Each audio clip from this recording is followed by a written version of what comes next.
мактаби махсуси ҷумҳуриявии шаҳри Душанбе муассисаи таълимии таҳсилоти умумии асосии тарбиявӣ буда, дар он хонандагон бо мақсади аз нав тарбия гирифтан дар асоси қарори суд тавассути комиссияи ҳуқуқи кӯдаки ҷойи истиқомат ва роҳхати вазорати маориф ва илми ҷумҳурияи Тоҷикистон таҳсил мекунанд. тибқи иттилоъ, ин хонандагон дар синфҳои аз 3 то 9 ба таҳсил фаро гирифта шуданд. барои мактаббачагони муассиса ҳамаи фанҳои таълимӣ омӯзонида мешавад. тавре ки мушоҳида карда шуд, барои насли наврас шароити мусоид фароҳам оварда шудааст. ба онҳо омӯзгорон таълиму тарбия медиҳанд.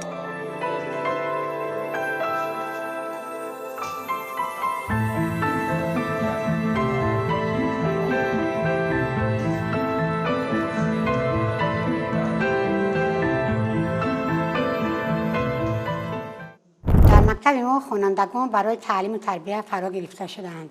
ما آموزگاران کوشش میکنیم که آنها را به یک راه درست هدایت نموده تربیت نماییم.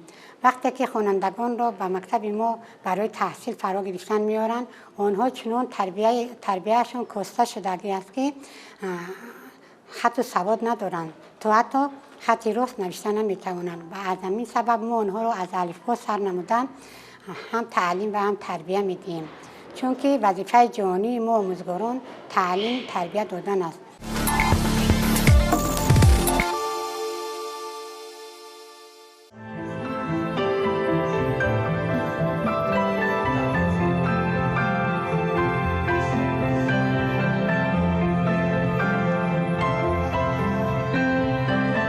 боиси таъкид аст ки асосан ин наврасон бо ҷурмҳои гуногун ба ин муассиса омаданд ки аслан мушкилот ва хунукназарии волидонашон ба шумор меравад. оилаҳои носолим, падар аз модар ҷудо, муноқишаҳои оилавӣ ва тарбияи пасти хонаводагии фарзандро ба ин роҳ оварда мерасонад.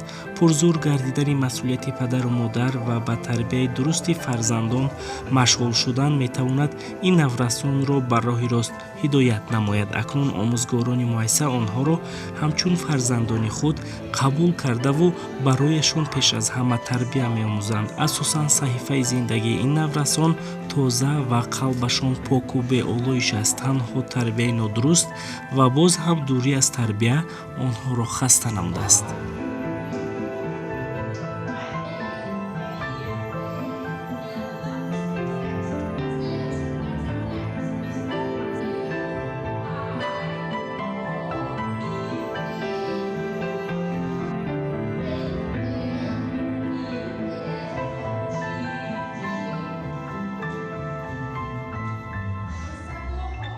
اینجا برای تعلیم و تربیت گرفتن آمدم و مدتی 3 سال است که میخوانم. تعلیم و تربیت را آموختم. در اینجا برای ما همه نمود شرایط ها مهیا شده است. از قبیل فنهای تعلیمی، محفل ها برای ما گشاد و روشن مهیا شده است.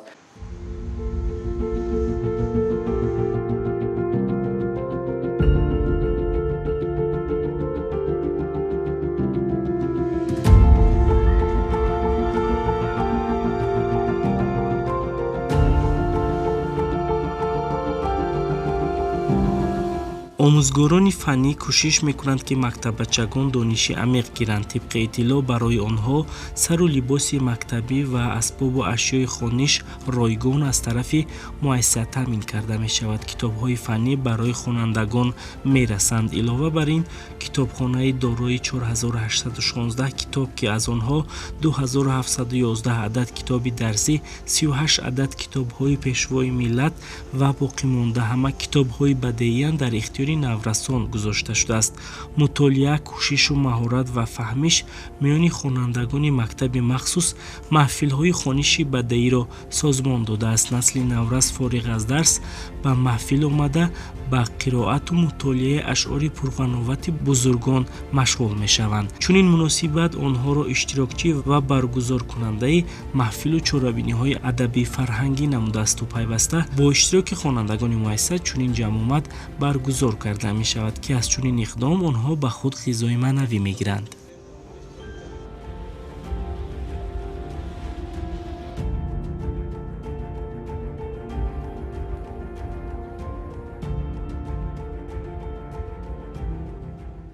ما آموزگاران میnnatdاری خیش را به حکومت جمهوری تاجیکستان بیان میکنیم که برای تعلیم و تربیت گرفتن خوانندگان مکتب ما همه سر و لباس تازه و آزاده، شینه مکتبی و موادهای خوراکه، موادهای تعلیم تامین می نمایند.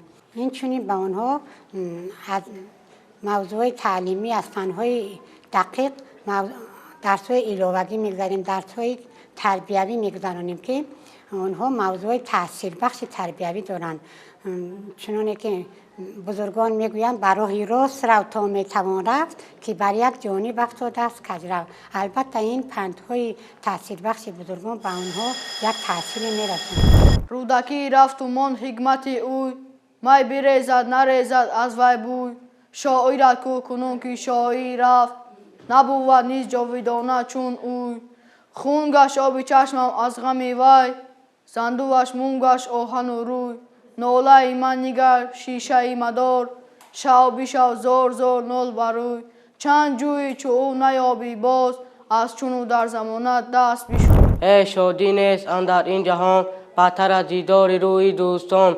عشق تلخی نیست بر این تختر، از فراق دوستانی پرهنر. در کرده سخن نیست که معلوم نشد، کم ماند ز اسرار که مفهوم نشد. در معرفت چونک فکر کردم، معلومم شد چه هیچ معلوم نشد.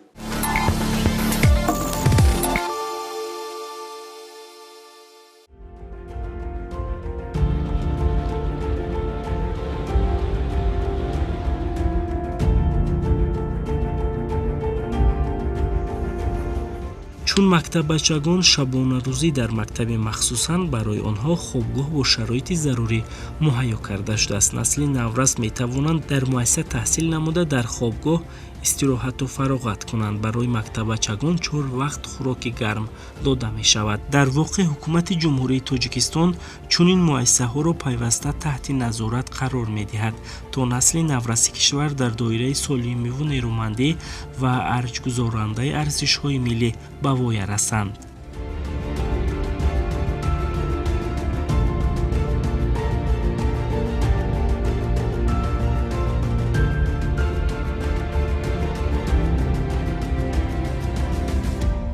من 2 سال است که در این مکتب تحصیل میکنم.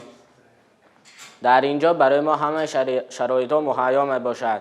ما با فنهای دقیق، زبان مادری، زبان خارجی تحصیل میکنیم. من میخواهم که بعد ختم مکتب به دانشگاه ها داخل شوم و بعد از آن کارگرد گمرک شوم. دل تا کی همه جویی من را، چه داری دوست هرزه دشمن را. چرا جویی وفا از بی‌وفای، چه کوبی بیهوده سرد آهن را.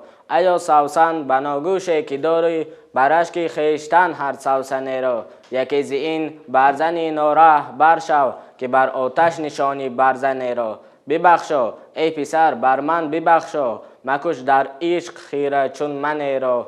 بیا اینک نگاه کن رودکی را، اگر به جان روان خواهی تن را.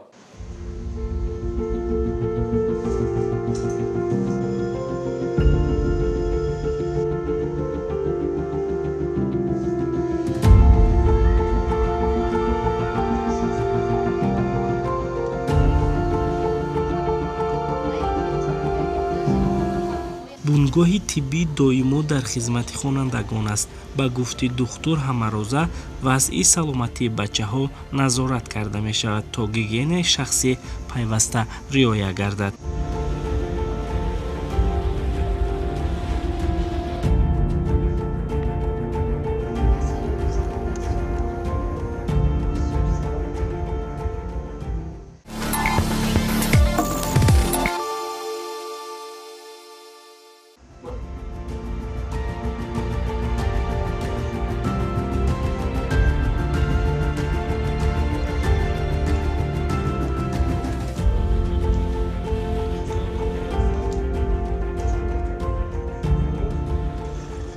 хонандагони муайссар дар баробари донишомӯзӣ ҳамчунин ба маҳфилҳои омӯзишиву ҳунаромӯзӣ машғул мешаванд. Барои онҳо маҳфилҳои суруд ва мусиқӣ ва пояфзолдӯзӣ муқаррар карда шудааст. Тибқи мушоҳида аксари ин наврасон ба таъмири пояфзол ва омӯхтани ин шуғл майлу рағбати зиёд доранд. Устоди ҳунаромӯз ба хонандагон нозукиҳои пояфзолдӯзиро меомӯзонад.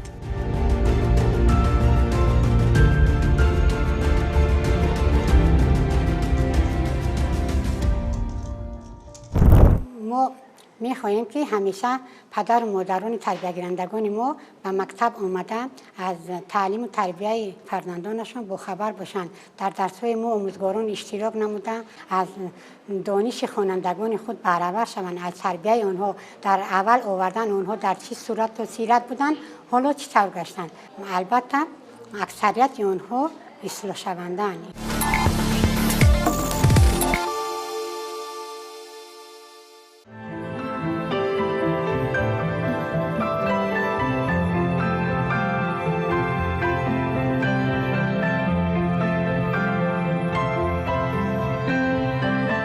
вақтҳои холигии худро мактаббачагон самаранок истифода мебаранд. Замони наворбардорӣ мо бо як гурӯҳ футболбозон рӯбарӯ гардидем, ки онҳо дар майдончаи солимгардониву варзишӣ машғули бозии футбол буданд. Чуноне ки маълум гардид, ин наврасон ба зиндагии оянда бо чашми нек менигаранду нисбати якдигар чун фарзандони як оила меҳру муҳаббати зиёд доранд. Тибқи иттилои масъулин, ҳамасола дар давраи таътили тобистона ин мактаббачагон ба истироҳатгоҳҳои меҳнативу фароғатӣ ҷалб карда мешаванд. Ҳамакнун бо оғози соли таҳсил хонандагон бо нерӯ ва рӯҳияи болида ба донишомӯзӣ шурӯъ карданд. Дар давраи ислоҳшавӣ ҳар як мактаббача кӯшиш мекунад, ки аз худ фаъолмандӣ нишон диҳад ва барои зиндагии неки ояндаи худ талош варзад.